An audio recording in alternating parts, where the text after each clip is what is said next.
महिला अध्यक्ष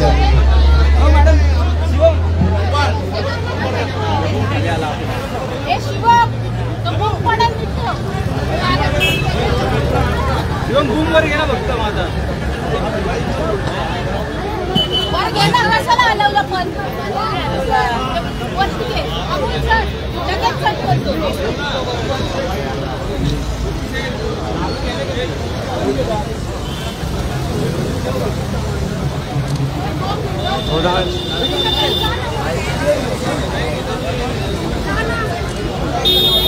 सर्वजण तयार आहात का?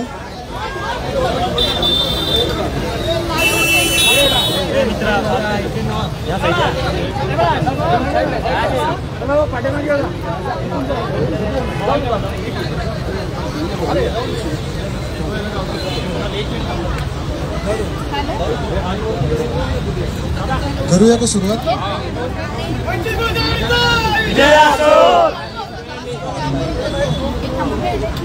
हे घोषणाबाजी करणारे आहेत सगळे जरा शांततेने बसा खाली. चला खाली बसा, बसा खाली.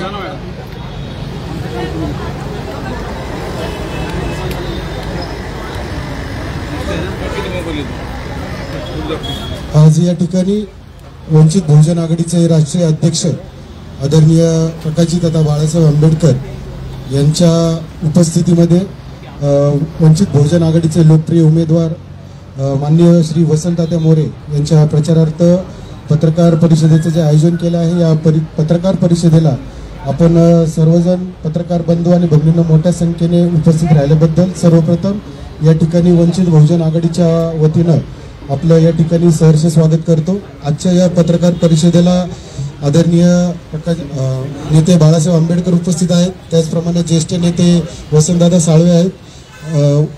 वंचित बहुजन आघाडीचे उमेदवार माननीय श्री वसंतदादा मोरे उपस्थित आहेत. पुणे शहराचे अध्यक्ष माननीय मुन्नवरभाई कुरेशी उपस्थित आहेत. त्याचप्रमाणे युवा आघाडीचे अध्यक्ष या ठिकाणी सोमनाथजी पानगावे उपस्थित आहेत. तर मी या ठिकाणी साहेबांना विनंती करतो की आपण पत्रकार परिषदेला सुरुवात करू. माझी इतर सगळ्यांना विनंती आहे की ज्यांचा ज्यांचा मोबाईल ऑन आहे तो सायलेंटवरती टाकून द्या.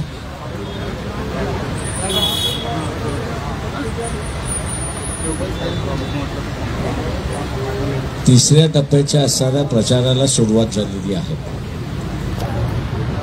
आणि पुण्यामधनं वसंतदादा मोरे यांची असणारी उमेदवारी वंचितच्या वतीने घोषित करण्यात आलेली आहे. एकंदरीत जे 2 राऊंड झाल्या, पहिली आणि दुसरी राऊंड, ही पहिली आणि दुसरी राऊंड मी असं म्हणेन की मागच्या 2019 मध्ये भारतीय जनता पक्षाला लाख 1.5 लाखाच्या ज्या लीड मिळाल्या होत्या आणि त्याच्यातून ते जिंकून आले होते, यावेळचे असणारं मला असणारं जे दिसतंय की 2014ला नवीन वोटर जो होता की ज्याला मनमोहन सिंगांच्या 2 GB स्कॅमच्या संदर्भातलं राग आला होता, चीड आला होता, डिझेल पेट्रोलचे भाव वाढले होते आणि तो BJPकडे गेला होता, अशी परिस्थिती आहे. 2014-2019 पर्यंत हा वर्ग त्यांच्याकडे राहिला, पण 2024 मध्ये हा वर्ग BJPकडे आहे असा त्या ठिकाणी दिसत नाही आहे. तो 2 राऊंडमध्ये हल्लेला आम्हाला असताना दिसतोय आणि म्हणून जे मतदान 70% गेलं होतं ते 70%वरनं मतदान आता पुन्हा असणारं 54-55 अशा दरम्यान त्या ठिकाणी आलेला आहे. तर हा जो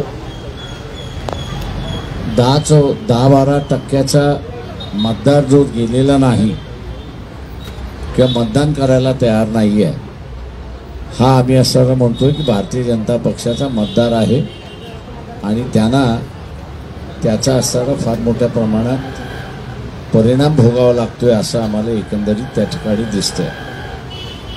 आणि म्हणून पहिल्या आणि दुसऱ्या राऊंडमध्ये आपण बघत असाल की भारतीय जनता पक्ष कुठेही असं म्हणत नाहीये की आम्ही असणारं त्या ठिकाणी वर्चस्व आहे की आम्ही असणारं त्या ठिकाणी जिंकतोय. मी एवढं म्हणेन की मला जे काही दोन्ही ठिकाणी असणारं दोन्ही राऊंडमध्ये जे दिसतंय त्या सगळ्या ह्याच्यामध्ये काही ठिकाणी काँग्रेस, काही ठिकाणी असणारं BJP आणि वंचित अशांमधली असणारी ही रेस आहे असं आम्ही त्या ठिकाणी मानतोय. क्लोज रेस आहे. मीही दावा करू शकत नाही की आम्ही असणारं त्या ठिकाणी जिंकू असं, पण जो कोणी जिंकेल तो माझ्या दृष्टीने असणारं 25,000 मताच्या आतमध्ये राहील असं एकंदरीत पहिल्या आणि दुसऱ्या राऊंडचं मला असणारं चित्र त्या ठिकाणी दिसतं. त्याच्यामुळे उरलेले जे आहेत राऊंड त्याही पद्धतीने असणारे चालतील अशी असणारी परिस्थिती आहे.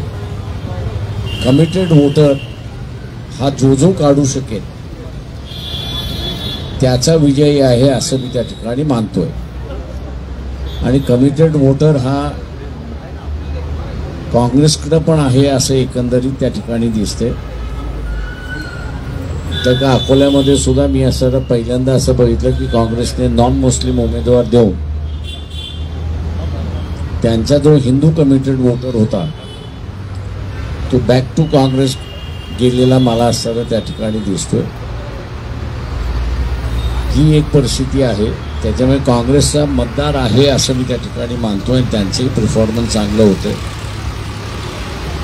एक दुसरी जी आहे त्याच्यामध्ये ज्यांनी कोणीही लक्षात घेतलेलं नाही, काँग्रेस आणि शिवसेना या दोघांमधला असणारा फार मोठ्या प्रमाणात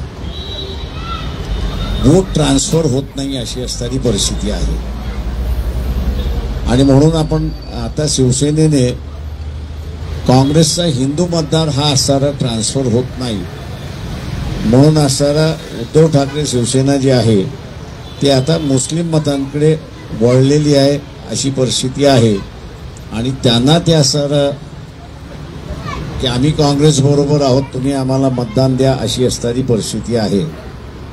परंतु मुस्लिम कार्यकर्ता हा त्यांना असणारं त्या ठिकाणी विचारतोय की निवडणूक झाल्यानंतर तुम्ही असणारा काँग्रेस बरोबर विधानसभेमध्ये राहणार आहात का याचा खुलासा करा. अजूनपर्यंत असणारा तो खुलासा झालेला नाही अशी एकंदरीत परिस्थिती त्या ठिकाणी दिसते. आणि म्हणून तोही तिथला असणारं एक टेन्शन आहे अशी असणारी परिस्थिती आहे. तिसरी त्या या निवडणुकीमधली सगळ्यात महत्त्वाचा बाब की त्याच्याकडे इग्नोर केला जाते असं मी त्या ठिकाणी मानतोय आणि ते म्हणजे एकनाथ शिंदे वर्सेस उद्धव ठाकरे अशी निवडणूक एकंदरीत आपल्याला काही 12 मतदारसंघामध्ये 12 कॉन्स्टिट्युन्सीजमध्ये त्या ठिकाणी दिसते. या मतदारसंघामध्ये वंचितला प्रचंड मोठा असणारा फायदा होताना असणारा त्या ठिकाणी दिसतोय. त्याचा सेक्युलर मतदार जो आहे तो सेक्युलर मतदार असणारा मग तो राष्ट्रवादीचा असेल किंवा काँग्रेसचा असेल तो असताना आमच्याकडे शिफ्ट होताना आम्हाला या निवडणुकीपुरता त्यामध्ये तो पार्टी म्हणून शिफ्ट होत नाही परंतु मतदारापर्यंत शिफ्ट होताना त्या ठिकाणी दिसतोय. आणि म्हणून मी असं म्हणतो या ठिकाणी की सगळ्याच ठिकाणच्या ह्या निवडणुका फार मोठ्या प्रमाणात असं त्या ठिकाणी मानतोय. तर हा जो मुसलमानांनी उपस्थित केलेला प्रश्न जो आहे शिवसेनेला की तुम्ही विधानसभेमध्ये काँग्रेस बरोबर राहणार आहात का किंवा उद्या तुम्ही असणारा BJP बरोबर जाणार नाहीत, हा जो शिवसेनेच्या उमेदवारांना विचारला जाणारा प्रश्न जो आहे त्याचा असणारा अजून समाधानकारक उत्तर कुठे असणारं मिळताना दिसत नाही आहे. आणि म्हणून मी असं म्हणतोय की 48 जागा या क्लोज रेसच्या जागा आहेत असं मी त्या ठिकाणी मानतोय. निवडणुकीचे निकाल मी जसं म्हणालो की सरप्रायझिंगली सुद्धा असू शकतात अशी परिस्थिती आहे. आपण आता विचारा.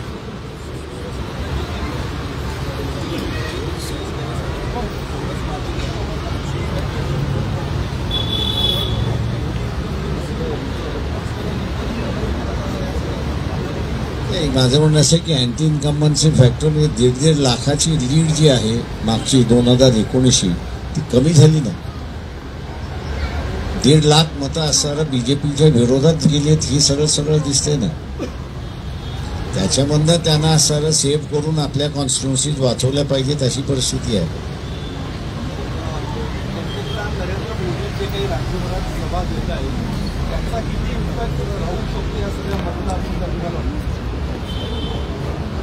मी तुमच्यावरती आरोप करणार आहे आता. याचं कारण की तुमचे मालक जे आहेत ते मोदींना वाचवायला निघालेले आहेत. 10-15 मिनिटं झाल्यानंतर मोदींच्या सभेमधून किती माणसं बाहेर पडतात याचं तुम्ही दाखवतच नाही आहात. त्याच्यामुळे तुमचा मालक असणारा मोदींना वाचवायला निघालेला आहे ही माझा आरोप आहे त्याच्यामध्ये. त्याच्यावरनंच मी जे म्हणतोय डिझोल्युशन जे आहे ते मोठ्या प्रमाणात डिझोल्युशन आहे. आणि 2 फॅक्टर जे आहेत ते फार मोठ्या प्रमाणात हा जो मोदींकडे वळलेला जो मतदार आहे त्याच्यामध्ये असणारं काम करते. एक म्हणजे आणि मी इथल्या असणाऱ्या हिंदू महासभा असेल किंवा सरहद संघटना आहेत नाहार त्यांची असेल की ते उतरलेले आहेत प्रचारामध्ये आपल्याला दिसतात आहेत. त्याच्याच बरोबर एकट्या असणाऱ्या संघाचे जे कार्यकर्ते आहेत त्यांनाही माझं असणारं आव्हान आहे की 2014 ते राज्यसभेमध्ये उत्तर देईपर्यंत 22ला ते उत्तर आलेलं आहे. त्या कालावधीमध्ये शासनाचे आकडे आहेत हे माझे आकडे नाही आहेत. मी 2017ला ते असणारा आरोप केला होता. त्यावेळेस ऑफिशियली असणारं शासनाने कबूल केलेले आहे की 2014 ते उत्तर येईपर्यंत 17 लाख हिंदू कुटुंब की ज्यांची प्रत्येकाची मालमत्ता कमीत कमी 50 कोटीची आहे अशाने भारतीय नागरिकत्व सोडलेलं आहे आणि विदेशात जाऊन ते बसलेले आहेत. तेव्हा आता असणारा हा जो यंगर जनरेशन जो डिझोल्यूज झालेला आहे तो असणारा विचारतोय की हा जो मायग्रेट झालेला नागरिकत्व सोडून जो मायग्रेट झालेला आहे नुसता मायग्रेशन आपण असणारा समजू शकतो की तो नंतर येऊ शकतो परत. पण ज्यावेळेस तो नागरिकता सोडतोय आणि दुसऱ्या देशाची नागरिकता घेतोय तर हा नवीन जनरेशन जो आहे तो नवीन जनरेशन याचं डिबेट करतोय की इलेक्ट्रल बॉन्ड याची सक्ती या सगळ्या कुटुंबांवरती केली होती का आणि ती सक्ती सहन होत नाही आणि उद्या आपल्याला असणारं प्रोटेक्शन मिळावं म्हणून नागरिकत्व सोडून दुसऱ्या देशाचे नागरिकत्व विकत घेऊन आपलं असणारं प्रोटेक्शन करायचं का हा मला वाटतं असणारा आहे. आणि याच्या संदर्भातलं मोहन भागवत यांनी विधान केलेलं असणारं अधिक चांगलं मी त्या ठिकाणी मानतोय. कारण का ही सगळी मंडळी जी आहेत एका अर्थाने मी असणारं म्हणणार आहे की हिंदू समाजाचे असणारे स्वतःला ठेकेदार त्या ठिकाणी म्हणतात आहेत आणि ज्यांनी नागरिकत्व सोडलेलं आहे ते सगळेजण हिंदू आहेत अशी असणारी परिस्थिती आहे. हा एक मुद्दा या यंगर जनरेशनच्या माइंडवरती प्रचंड मोठ्या प्रमाणात प्ले करतोय अशी परिस्थिती आहे. आणि दुसरा जो प्ले करतोय तो म्हणजे की मोदीने 2014 साली ज्यावेळेस पंतप्रधान झाले त्यावेळेस आपल्या डोक्यात जे GDPचं असणारं जे कर्ज आहे ते 100 रुपयातलं 24 रुपये असणारं कर्ज आहे त्या ठिकाणी होतं. मोदी आज ज्यावेळेस इलेक्शनला गेलेत त्यावेळेस हे 100 रुपयाचं कर्ज हे 84 वरती गेलेलं आहे. आणि वर्ल्ड बँक असं म्हणत आहे की 2026ला हे 96 रुपयेवरती जाईल त्या ठिकाणी. म्हणजे शासनाला फक्त 4 रुपये वापरायला मिळतील 100रातली अशी परिस्थिती आहे. किंवा अशा असणाऱ्या पंतप्रधानाला आपण कॅरी करायचं का हा यंगर जनरेशन पुढे असणारा मोठा प्रश्न असं मी त्या ठिकाणी मानतोय. आणि त्याचं उत्तर मोदी कुठल्याही सभेमध्ये देत नाहीये. त्यांनी असणारं आता ज्याला आपण म्हणता येईल की परकला प्रभाकरन जे निर्मला सीतारामनचे असणारे पती आहेत, त्यांची जी असणारे 10-12 दिवसापूर्वी एक मुलाखत आली होती आणि त्या मुलाखतीमध्ये त्यांनी असं म्हटलंय की 24 ते 29 या कालावधीमध्ये पंतप्रधान म्हणजे नरेंद्र मोदी जर पंतप्रधान झाले तर त्यांनी 4 गोष्टींचा असणारा उल्लेख केला होता आणि तोही त्यांच्या याच्यावरती आहे. पहिलं, डेमोक्रेसी संपेल. दुसरं, निवडणुका होणार नाहीत. तिसरं, संविधान. आणि चौथं विधान फार भयानक होतं त्यांचं, आणि ते म्हणजे की गल्ली गल्लीमध्ये तुम्हाला मणिपूर घडणारा त्या ठिकाणी दिसेल. या ज्या गोष्टी आहेत ह्या यंगर जनरेशनच्या तो हाऊस पोस करून जगणारा क्लास आहे, त्याच्यावरती प्रचंड मोठ्या प्रमाणात असा आघात होतोय आणि त्याच्यामुळे पर्सेंटेज ऑफ वोटिंग हे कमी झाले आणि अपील करूनही ते पर्सेंटेज ऑफ वोटिंग वाढत नाही, ही मोठी बाब असेल त्या ठिकाणी मानतो. आणि मी एक फक्त आहे की काँग्रेस या गोष्टीवरती या गोष्टी एक्सप्लॉइट करायला पूर्णपणे फेल्युअर झालेली आहे. उद्धव ठाकरे सुद्धा ह्या गोष्टी एक्सप्लॉइट करायला त्या ठिकाणी फेल्युअर झालेले आहेत. शरद पवारांचा उल्लेखच करत नाही या ठिकाणी, कारण का रेलेव्हन्स फार आता राहिलेला नाही बारामतीशिवाय. आता ही हायलाईट वंचितच त्या ठिकाणी करते, दुसरं कोणीच करत नाही आपल्याला दिसतंय.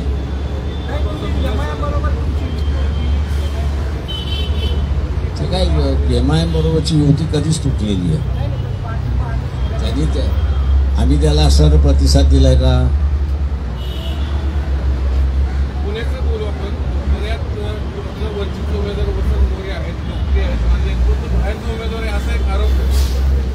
काही आरोप होऊ दे ना, मतदार त्याचं उत्तर देतील.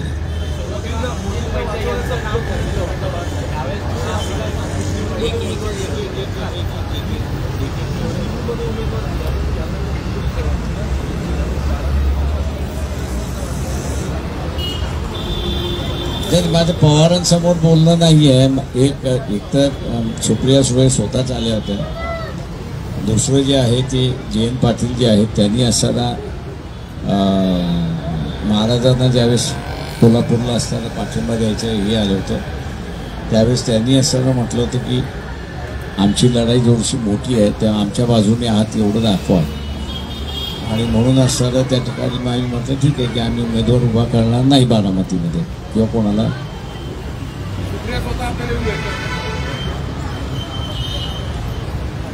आता वेळ काळ विचारू नका.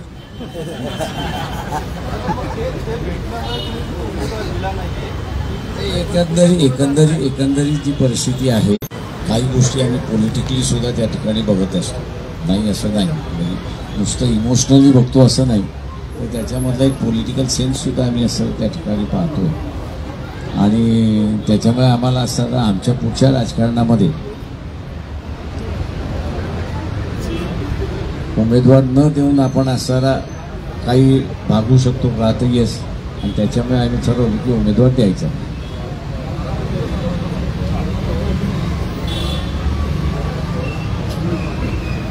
माझं म्हणणं मतदार 4 जूनपर्यंत आपण थांबावं ना.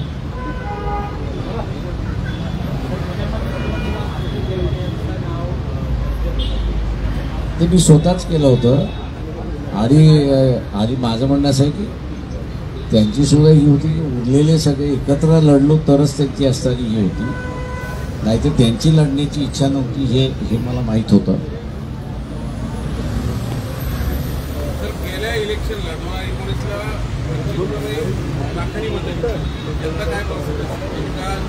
आणि आमचं खातं उघडून एवढे निश्चितपणे सांगतो. कोणत्या मतदारसंघातून खातं उघडायचं? 4 जूनला आपण त्याची चर्चा करू.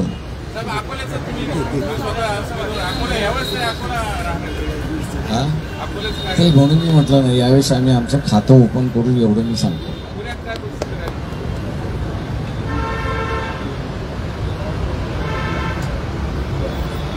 पुण्याची परिस्थिती अशी आहे की एक फॅक्टर तुम्ही सगळ्यांनी कोणीच लक्षात घेतलं नाही.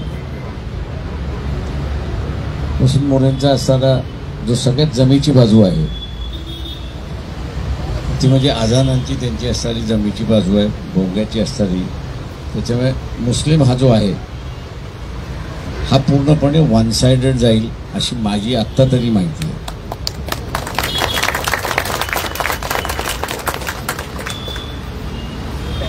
त्याच्यामुळे असणाऱ्या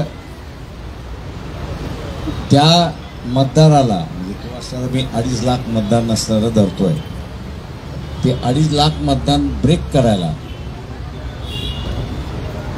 कठीण आहे असं मला स्वतःला दिसतं.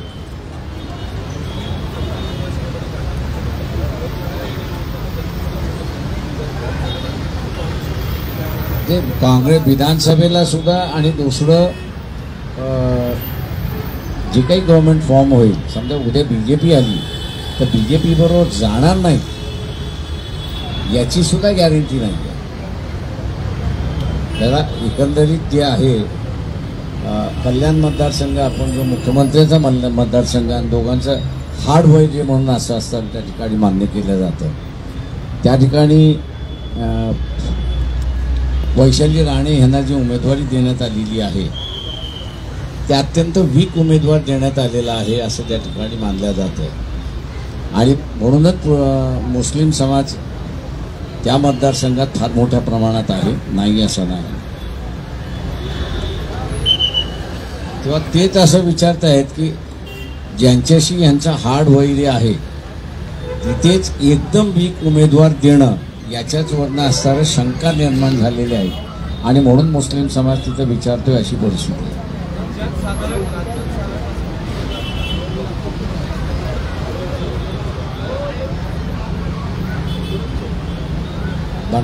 भंडारा गोंदिया नाना पटोलेंचं नाव आलं, मागे घेण्यात आलं. नागपूरमधला रामटेकमधला असणारा उमेदवार जो आहे तो रामटेकमधला उमेदवार ज्याला आपल्याला म्हणता येईल की कास्ट व्हॅलिडिटी टिकणार नाही दिसत होतं, दिलं, पुन्हा मागे झालं. त्याच्यानंतर असणारं ज्याला आपल्याला म्हणता येईल की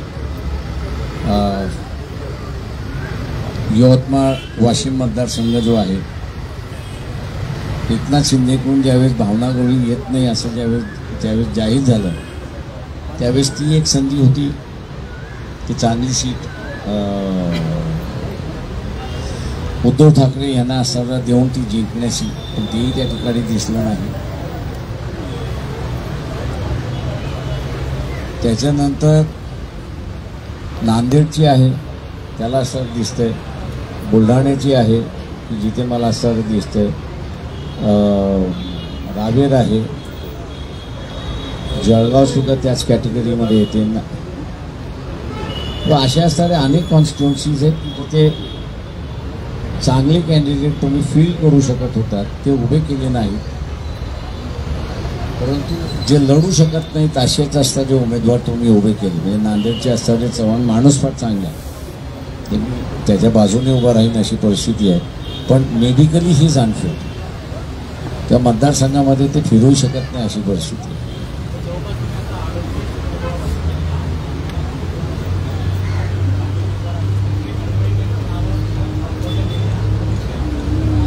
मी असं म्हणेन की आम्ही असं आता जसं साताऱ्याचं आहे, साताऱ्याचा असणारा सैनिक बोर्डाकडून आम्हाला असं आलं की आम्हाला उमेदवार उभा करायचा, तुमच्या मार्फतच उभा करायचा. आम्ही म्हटलं ठीक आहे, आम्ही आमचं प्लॅटफॉर्म तुम्हाला लेंड करतो.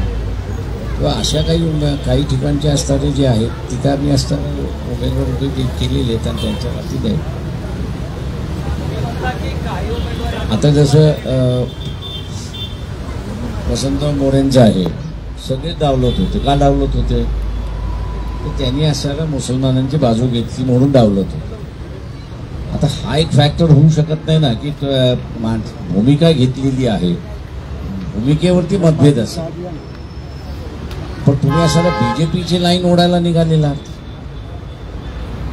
एक्सक्लुजनचं राजकारण तुम्ही करा, म्हणजे वगळण्याचं राजकारण तुम्ही करायला लागलेला. फुले शाहू आंबेडकरवादी जो आहे तो वगळण्याचं राजकारण कधीच करत नाही, आणि जो वगळल्या गेलेला आहे त्याच्या बाजूने उभा राहतो. आम्ही राहिलो उभा.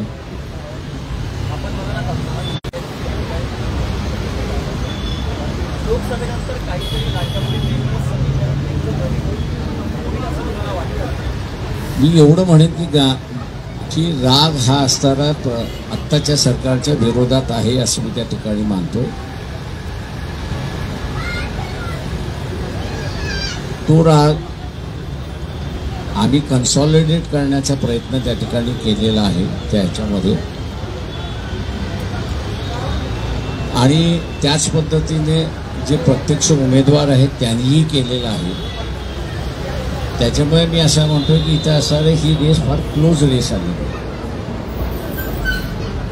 बघायचं फक्त आहे की त्याच्यामधलं असणारं आता याच्यामध्ये काय परिणाम होतोय. म्हणजे 400वरनं आपण बघत असाल की सर्वे 300वरती आली, आणि आता असणारं सर्वे जे आहे ती 300पेक्षा कमी दाखवत आहे अशी परिस्थिती आहे.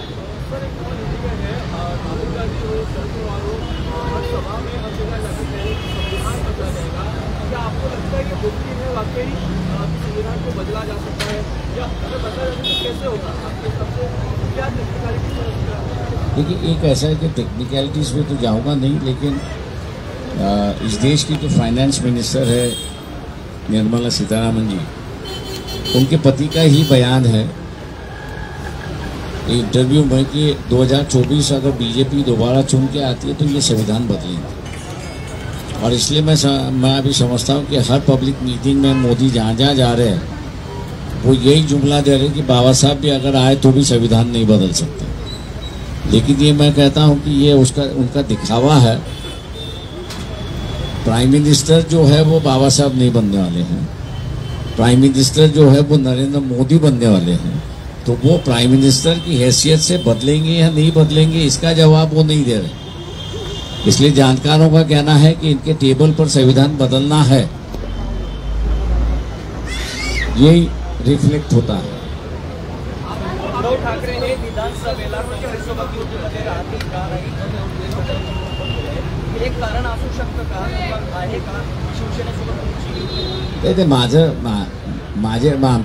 आमच्या युतीमध्ये असणारं ते 2 जागा देऊन पूर्ण असणारं स्वतःला वाचवण्याचं राजकारण त्या ठिकाणी चाललेलं आहे. त्याच्यामुळे आम्ही असणारं म्हटलं की आम्ही बाहेर पडलो आणि स्वतःचं आता उभा केलंय.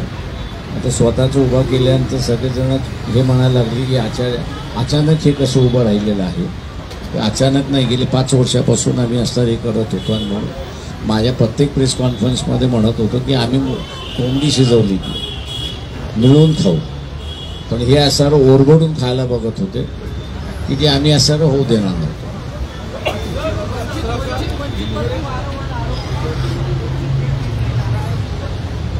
प्रश्न असं आहे त्याच्यामध्ये असणारं कोणी कोणाचं असणारं बी टीम आहे. उद्या इथे असणारं उद्धव ठाकरे सुद्धा मी तुम्हाला म्हटलं की तेही बी टीम आहे. बीजेपी काँग्रेस सुद्धा